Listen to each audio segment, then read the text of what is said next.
Tapi ya saya lihat ya, sebulan terakhir ini, mungkin sebulan setengah ya, sejak ya Idul Fitri itu loh, sejak Trump keluarin peraturan tarif itu, saya ngelihat mereka berubah. Mereka ngomong, aduh Pak, sekarang kredit dipersulit loh Pak. Jarang loh mereka ngomong kayak gitu.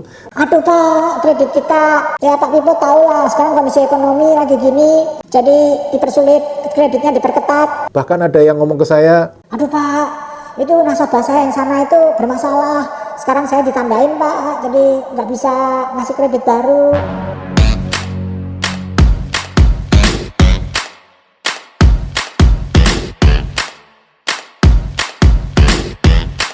halo teman-teman, kita ketemu lagi di channel YouTube Pipo. Gimana nih kondisi ekonomi? Lagi deg-degan, lagi penuh cobaan. Mudah-mudahan bisnis kita baik-baik aja ya teman-teman. Ada hal yang agak mencengangkan ya. Saya ngelihat data NPL, non-performing loan, kredit macet ya, kredit bermasalah dari bank-bank itu. Saya lihat naik. Dari biasanya 2% menjadi 2,24% ya per April ya, dari akhir tahun dibanding April naik 0,2%. Kesannya sedikit ya teman-teman. Oh, cuma naik 0,2% Pak. Jangan salah ya. 0,2% itu kalau terhadap 2% itu naik 10% teman-teman. Ya, jadi risikonya meningkat teman-teman. Apalagi kan masih ada kredit baru yang masuk. Berarti nilai 2% terhadap nilai yang kecil dibanding 2,24% terhadap nilai yang besar, itu signifikan loh teman-teman. Nah, saya tuh punya kebiasaan sering ketemu orang bank gitu. Namanya rakyat jelantah kaum umbi-umbian ini kan perlu kredit dari bank. Jadi saya sering ketemu bank, ngobrol-ngobrol, ada produk baru apa, sambil tentu ya nawar bunga, siapa tahu dapat bunga yang lebih murah. Tawar terus, siapa tahu dapat penawaran yang lebih baik. Nah, saya itu punya kebiasaan ketika orang bank datang ke sini selalu saya tanya, gimana dong di luar bisnis? Bisnis di luar teman-teman saya yang bisnis gimana? Maksudnya kondisi ekonomi gimana? Karena saya butuh gambaran. Orang bank ini kan karena banyak ketemu nasabah, ketemu pengusaha, ketemu orang-orang bisnis, dia dapat gambaran kira-kira bisnis itu di luar seperti apa. Selama ini teman-teman, saya tanyain, mereka selalu bilang, oh baik-baik aja, NPL kita terjaga, kondisi ekonomi baik Pak. Tapi ya saya lihat ya, sebulan terakhir ini, mungkin sebulan setengah ya, sejak ya Idul Fitri itu loh, sejak Trump keluarin peraturan tarif itu, saya ngelihat mereka berubah. Mereka ngomong, aduh Pak, sekarang kredit dipersulit loh Pak. Jarang loh mereka ngomong kayak gitu. Aduh Pak, kredit kita, ya Pak Pipo tahu lah, sekarang kondisi ekonomi lagi gini, jadi dipersulit, kreditnya diperketat. Bahkan ada yang ngomong ke saya, aduh Pak, itu nasabah saya yang sana itu bermasalah, sekarang saya ditandain Pak, jadi nggak bisa ngasih kredit baru. Seperti itu loh teman. Bahkan baru kemarin aja ada satu bank WA ke saya, halo Pak Pipo, selamat siang. Saya bilang, nggak biasanya WA saya gitu ya. Hehehe, dia ketawa hehehe. Terus dia tanya, Pak Pipo kok lama nggak ada kabarnya? Dia tanya gitu ke saya. Ya saya jawab, ya kalau saya nggak butuh duit ya saya nggak ngubungin bank lah. Berarti kamu aman. Kalau saya nggak ngubungin kamu berarti saya nggak BU. Kalau saya hubungin kamu ya itu saya BU itu berarti. Terus ngobrol-ngobrol, hai. Terus dia cerita ke saya, iya Pak, nasabah-nasabah banyak yang tadinya baik-baik aja jadi goyang-goyang Pak. Jadi kita mesti memastikan semua nasabah-nasabah dalam kondisi baik. Memang teman-teman, secara umum kondisi NPL, kredit, itu agak mendebarkan sekarang ya teman-teman. Selamat untuk teman-teman yang mengatakan bahwa hari ini bisnisnya baik-baik aja. Tentu teman-teman, dalam kondisi ekonomi apapun, pasti ada yang turun, ada yang naik.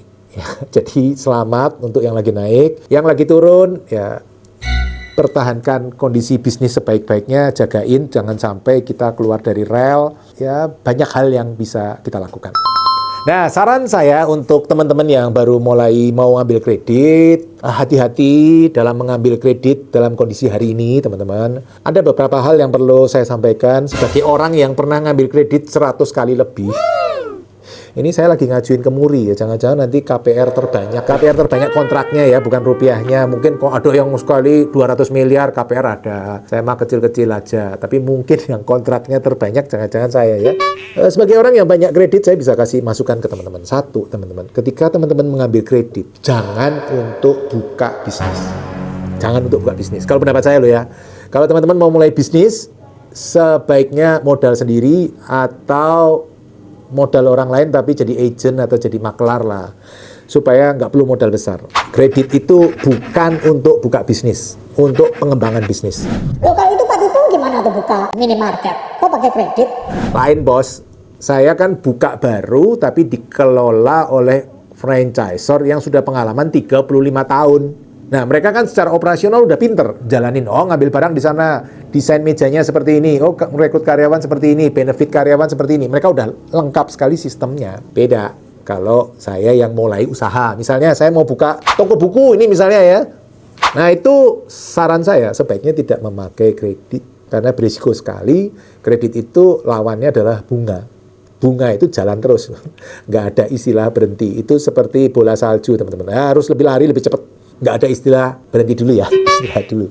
Nggak ada loh teman-teman. Sebaiknya untuk pengembangan bisnis. Kalau pengembangan bisnis lain, karena orang yang sudah bisnis, katakanlah 2 tahun, 3 tahun, dia ngerti. Oh ini arahnya ke sana nih. Jadi saya bisa ngambil opportunity ini dengan kredit. Apalagi yang sudah 5 tahun, 10 tahun, mestinya lebih hafal. Kira-kira gini lah, ini gini. Dia udah tahu solusi-solusinya. Nah kalau seperti itu, ngambil kredit oke ya. Jadi sekali lagi, jangan untuk buka bisnis. Yang kedua teman-teman, kalau teman-teman ngambil kredit, misal seperti saya, untuk properti, pastikan bisnisnya aman. Kan selama ini yang saya lakukan seperti itu ya teman-teman. Saya ini ambil kredit untuk beli properti, di atasnya properti ada bisnisnya. Supaya bisnisnya bisa bayar angsuran. Bukan bisnis saya yang bayar angsuran, bisnis di atas properti ini yang bayar angsuran. Kan sistemnya gitu ya. Nah kalau teman-teman pengen melakukan seperti itu, pastikan bisnis di atasnya ini aman. Jangan yang Ini nggak aman sih Pak Pipo, tapi lagi ngetren. nanti 2 tahun lagi nggak tahu nasibnya kayak apa. Jangan itu. Itu bahaya sekali nih. Pendapat saya sih bahaya ya, tapi ya balik lagi ke selera masing-masing ya. Mungkin ada yang berjiwa petualang gitu ya. Kalau saya sih stres, ngeliat kayak gitu stres saya. Saya lebih senang bisnis-bisnis yang aman, yang basic-basic, dasar-dasar kebutuhan manusia. Ya kan kalau teman-teman lihat kan, ya nggak jauh-jauh dari sandang pangan papan lah ya. Kos-kosan, minimarket, ya hal-hal seperti itu yang menurut saya aman. Sehingga ketika kondisi ekonomi memburuk pun tetap bisa jalan. Kalau kondisi memburuk, yang disingkirin oleh orang-orang kan kebutuhan-kebutuhan secondary dan tertiary. Kebutuhan primer tetap jalan, makan tetap jalan, tempat tinggal tetap jalan. Baju, saya belum bisnis baju, nanti mungkin saya pikirin ya bisnis baju, tapi saya belum kepikiran ke sana. Tapi bisnis-bisnis yang saya pilih biasa berhubungan dengan kebutuhan basic-basic manusia. Nah yang ketiga teman-teman, kalau teman-teman ngambil kredit, saran saya lebih baik sebelum ambil kredit, rewel teman-teman. Lebih baik rewel di depan daripada rewel di belakang. Saya termasuk yang rewel di depan.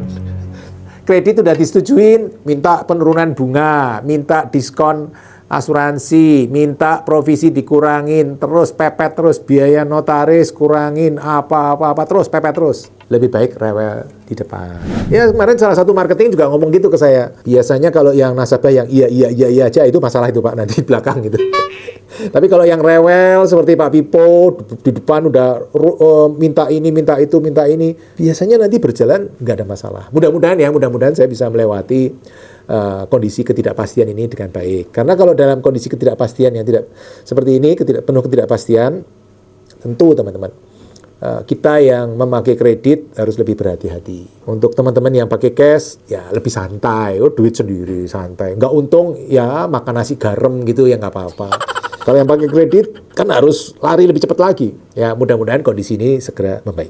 Nah yang kemudian yang berikutnya adalah nomor terakhir teman-teman. Kalau teman-teman melakukan hal seperti saya, beli properti, taruh bisnis di atasnya, supaya bisnis di atasnya bisa bayar angsuran lebih besar dari income-nya, bisa lebih besar dari angsurannya. 1, jangan spekulasi. 2, pastikan income lebih besar dari angsuran. Jangan berpikir nanti dari gaji saya 10 juta nggak apa-apa dah buat nombokin. Jangan, nombok itu cadangan. Di depan kalau bisa kita harus sudah untung. Keuntungan dibuat saat membeli, bukan saat menjual. Jadi di depan harus sudah pasti jalan. Kalaupun nanti akhirnya nggak berhasil, ya itu ada resiko di situ. Tapi jangan dari depan sudah tahu itu minus diambil. Nggak apa-apa, nombok itu nggak apa-apa kalau sekali teman-teman. Kalau 20 tahun nombok, berat. Ya, gitu ya teman-teman. Mudah-mudahan kondisi ekonomi segera membaik. Tanda-tanda membaik sudah kelihatannya ya. Donald Trump sama Mr. Donald Trump sama orang-orang sudah pada mulai salaman-salaman gitu ya. Mudah-mudahan ekonomi segera membaik. Tapi tetap teman-teman, kita selalu berhati-hati, jaga cash flow, jaga AR tagihan ke customer, dan kalau bisa cari keringanan-keringanan dari AP atau supplier-supplier kita. Oke teman-teman, sukses selalu. Salam Passive Income Property. Ini setelah mengikuti video hingga selesai, untuk yang belum subscribe, ayo subscribe channel Pipo Hargianto dan klik lonceng notifikasi untuk mengikuti video-video selanjutnya. Teman-teman juga bisa mengikuti seminar-seminar yang saya bagikan. Silakan daftar melalui nomor berikut.